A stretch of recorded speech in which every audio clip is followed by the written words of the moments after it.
கண்டிஷனில் easy and tasty ரசம் எப்படி பண்ணுறது பார்க்கலாம். ஈவன் பேச்சுலர் ஸ்டூடெண்ட்ஸ்க்கெல்லாம் கூட யூஸ் ஆவாங்க இந்த ரெசிபி.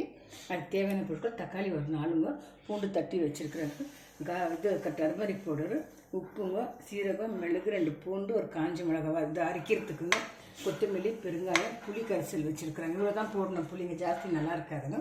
இது வறுக்கிற பொருளுங்க, கருவேப்பிலை, கடுகு, ஒரு பச்சை மிளகாய், கொஞ்சம் வெந்தயம், காஞ்ச மிளகாய், இவ்வளோ தாங்க வறுக்குது.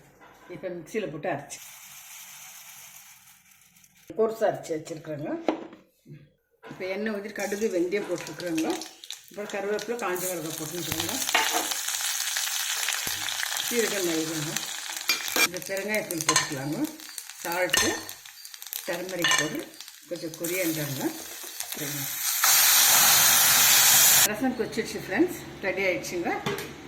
டேஸ்டி ரசம் எப்படி பண்ணுறதுன்னு காமிச்சிருக்கோங்க. பேச்சுலர்ஸ்க்கு, ஸ்டூடெண்ட்ஸ்க்கு, அர்ஜென்ட் எமர்ஜென்சிக்கு பண்ணலாம். நீங்களும் ட்ரை பண்ணிட்டு. தேங்க்யூ ஃபார் வாட்சிங். லைக்